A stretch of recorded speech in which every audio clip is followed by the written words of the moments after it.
The commands had been traveling across the enemy lines. Any women found and captured were to face the worst of fates. You knew that despite wearing the same uniform, carrying the same rifle, and fighting the same war, your fate could be worse than any man's.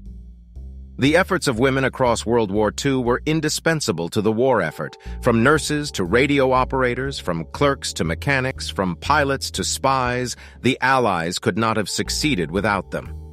Yet till the war's end in 1945, women on the battlefield faced the risk of capture and fates, including concentration camps and execution. Welcome to Easy History, bro.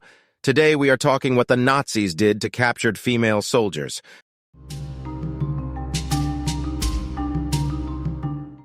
Female soldiers were a vital arm of the armed forces in World War II. Several nations like Britain, the United States, and the Soviet Union had women join their armed forces, taking highly important roles like mechanics, pilots, radio operators, clerks, and nurses. Roles for women were further specialized in the capacity of spies and resistance fighters. Of all the nations that enlisted women into the armed forces, the Soviet Union had the largest number. It's estimated that 800,000 women served for the Russian forces, with many serving in combat, some in the role of snipers and pilots.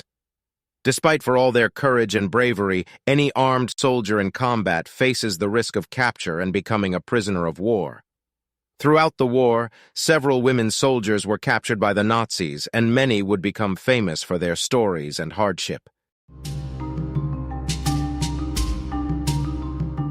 An incredible all-women combat squadron known to their enemies as the Night Witches are among the most famous of the entire war. Assembled at a time when women were barred from combat in the Soviet Union, Joseph Stalin was personally contacted by Marina Raskova and granted clearance to build female combat units. From late 1941, female air units were assembled, predominantly made up of volunteers in their late teens and early 20s.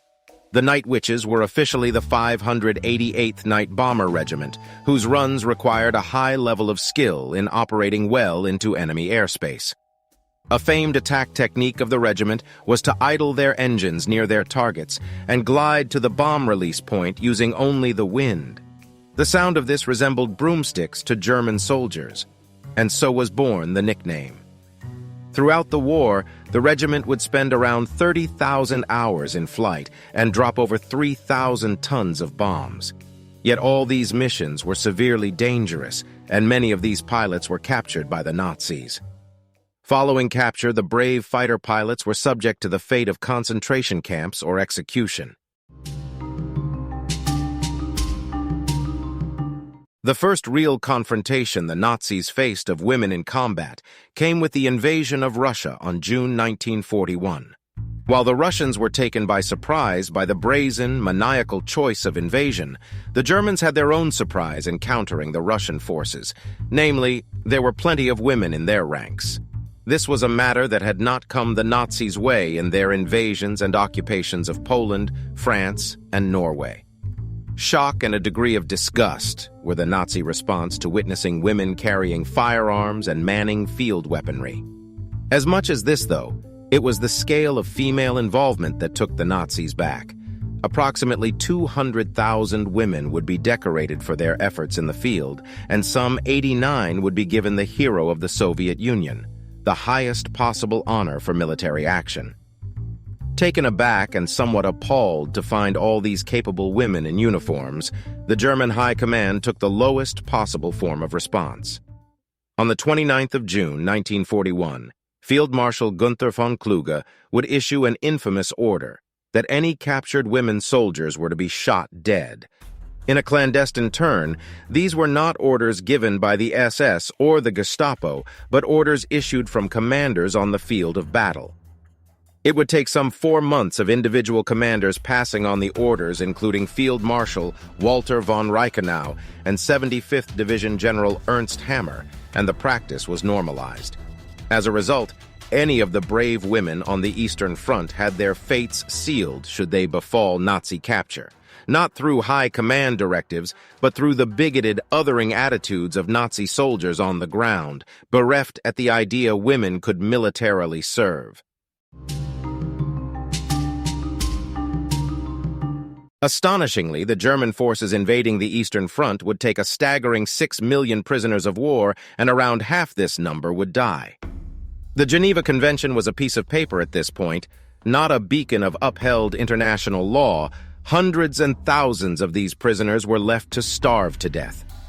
For an army unit that prided itself on professionalism, the Nazi forces appeared more like a collection of thugs molded by ideology. In the lens of an enemy that could barely comprehend women in uniform, the Russian women soldiers were probably the most vulnerable of POWs. Ordered to be shot dead upon capture, many of the women soldiers would face substantial abuse as POWs before their lives were extinguished. Though many knew that the game was up, it is recorded and understood many of these Russian women soldiers were ready to shoot themselves before being captured and taken prisoner by the Nazi forces. These women and others like them showed great bravery and resilience in the face of enemy capture, and their stories serve as a testament to the courage and dedication of female soldiers during World War II. Christina Skarbeck would be known by many as the bravest of the brave. The Polish agent of the British Special Operations Executive worked as a courier for the Polish resistance. As well as the first serving female agent of the service, Skarbeck was the longest serving. Her incredible espionage exploits had her traveling the depths of Nazi-occupied Europe undercover, yet her resourcefulness and success opened the doors for female recruitment across the war.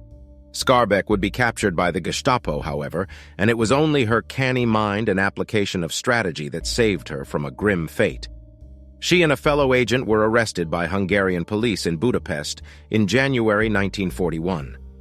Following questioning by the Gestapo, Skarbeck produced false symptoms of pulmonary tuberculosis to get herself freed. How'd she do it? She bit her tongue to make it bleed, and the doctor present promptly fell for it and gave an incorrect diagnosis. Britain's most glamorous spy stands as one of the most outstanding women war heroes to this day. Noor Inayat Khan was a British agent who worked as a radio operator for the Special Operations Executive in France.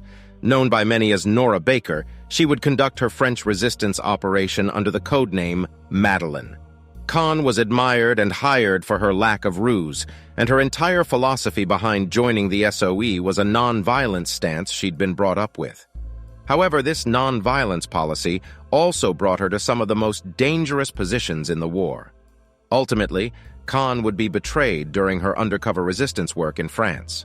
As a result, she was captured by the Gestapo in 1943, yet stood her ground till her last. She was renowned as a dangerous and uncooperative prisoner. She and 3 other women prisoners were taken to Dachau concentration camp in 1944, where they were taken to the crematorium and executed. Posthumously awarded the George Cross for her selfless bravery, a memorial bust of Inayat Khan stands in London to this very day. Reba Whittle stands as a shining example of the fearless bravery exhibited by many women in World War II, and also the bizarre paradigm of sexism in which such women found themselves in. After joining the U.S. Army as a nurse in June 1941, Whittle would train as a flight nurse and continued her service in the novel role from 1943. The young concept of flight nurses was rife with peril, picking up wounded soldiers from the battlefield, attended by nurses taking in on doctors' responsibilities, all from an aircraft that could itself be shot down. Reba Whittle showed nothing but courage. In September 1943, Lieutenant Whittle's C-47 aircraft flew 40 miles off course. Yet to land and pick up wounded soldiers, only carrying supplies, the flight was not marked as a medical one. Whittle was flying alone into enemy territory.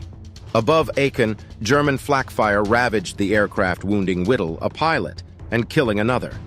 The plane would go down in German territory, and as Whittle and her crew survived and escaped, German soldiers surrounded to capture them. The crew received treatment for their wounds, having been driven to a nearby medical hospital. Once again, the odds and the sexism arrived at a clinical moment. Whittle was the only American woman to ever be captured in the European theater by the enemy. Long and short of it, the Nazis had absolutely no idea what to do with her, particularly as a prisoner of war. Ironically, this patriarchal dumbstruck may just have saved Whittle's life. After her recovery, Whittle was transferred to a hospital in Stalag 9th C, a Nazi prisoner of war camp. But not as a prisoner. She was put to work as a nurse. It was from here that the International Red Cross crossed paths, if you will, with Whittle and passed on her situation to the U.S. State Department. In January 1945, Whittle was released to the Allies, and returning to the U.S. Army, she was awarded the Purple Heart for her service and valor. In a world where women were only underestimated, Reba Whittle found a way to serve and survive only for the betterment of others. I hope you enjoy my videos. Please press like button and subscribe to the channel. Thanks for watching, bro.